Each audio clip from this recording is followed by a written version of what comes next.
duduk dan menjabat sebagai staf sus Mensesnek begitu. Komunikasi publik selama setahun Presiden Prabowo Subianto menjabat, tidak hanya seorang presiden ya, tapi para pembantunya. Menurut Anda komunikasinya kalau skalanya dari 1 sampai 10 nilainya? Sebelum ke situ aku mau jelasin dulu ya. Oh, dijelasin dulu. Sebenarnya Salsa potong rambut saya lihat. Biar lebih fresh ya? Iya. Pertama Mbak, memang... Buang sial Bang. Buang sial. Jadi saya kira begini Mbak, memang ada yang berubah ya, ada yang bergeser juga sih dengan dunia kita hari ini, terutama digital ya Mbak Adisti ya, bahwa dengan hadirnya digital hari ini, Mbak Salsa dan teman-teman juga gitu kan, kita juga aku kan sekarang di partai politik, sebelumnya sempat di tugas di negara tuh, memang perubahannya cepet banget Mbak Adisti, banget cepetnya. Jadi makanya nggak heran tuh kalau sekarang kita lihat lebih banyak kelihatannya itu sesuatu yang mungkin jadi kritikan banyak teman-teman juga gitu. Udah viral dulu baru diurusin. Ya, misal. Itu satu. Yang kedua, memang kan kalau kita bicara ya Mbak, mohon izin ya, komunikasi publik, ini kan soal publik Mbak. Bukan soal institusi negara aja. Jadi dalam artian memang komunikasinya tuh kami kira memang tetap harus dua arah. Biasanya pasti deh semua kantor, even Kompas pun ya saya kira, atau teman-teman lain itu pasti punya monitoring kan. Betul. Itu untuk mengcapture percakapan publik. Negara pasti punya Mbak. Dibilang nggak canggih, saya pastikan sangat canggih. Saya pastikan itu. Tapi yang paling penting juga Mbak, kami kira mendeliver ini memang beda. Ya dibilang susah, enggak. Dibilang gampang juga enggak gitu. Kami lihat keseriusan pemerintahan Pak Prabowo Gibran dalam hal ini cukup serius Mbak. Kantor Komunikasi Presiden yang hari ini berubah jadi Badan Komunikasi Pemerintah.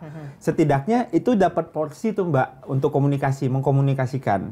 Tapi dengan situasi sekarang, challenge yang banyak, tentunya kami kira yang pengen publik butuhkan itulah respon cepat.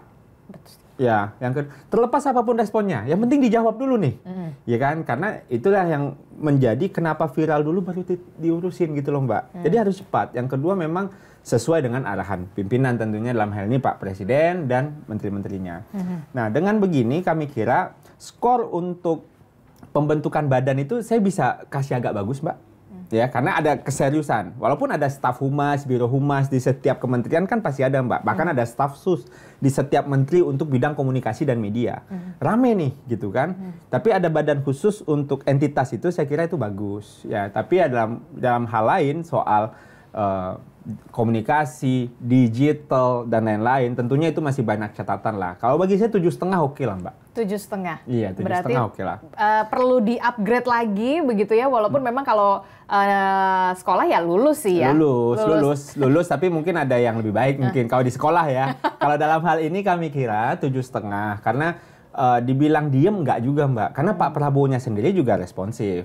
Ya walaupun mungkin wah kok nggak cepat gitu kan. Kenapa nggak cepat? Dalam beberapa dialog teman-teman civil society saya lihat ya mungkin banyak pertimbangan A, B, C. Karena Pak Presiden kalau turun ke satu titik itu kan nggak segampang kita yang pengen pesan gokar ke satu titik gitu loh Kak. Ini nyebut merek. Iya, online transportation ya. Jadi maksud kami yang paling penting adalah gimana caranya ruang publiknya ditangkap dan pesannya dijawab. Tapi kemudian yang jadi permasalahan adalah begini, tidak hanya cepat untuk meresponnya, tapi juga harus tepat. Betul. Jangan sampai kemudian setelah cepat meresponnya, tapi kemudian slip tongue. Betul. Nah itu gimana sampai akhirnya viral? Banyak juga kan kejadian gitu ya beberapa pembantu presiden. Betul. Belum lagi kalau misalnya kita bicara soal deepfake, AI, dan lain-lain kan. Jadi memang ketepatan itu kami kira dari apa yang pernah kami jalani sebelumnya Mbak, memang butuh keluasan untuk menganggap bahwa kita itu bukan ngomong untuk pendapat kita. Jadi kita itu nggak ngomong apa yang kita statement kan tuh saya Mbak dulu kerja kagak pernah ada statement interest saya itu nggak boleh. Ini emang interest negara gitu. Jadinya ya slip tongue atau apapun itu tuh biasanya Mbak itu karena punya interest personal. Yang dibawakan ke institusi negara. Nah itu yang bahaya. Dan akhirnya viral?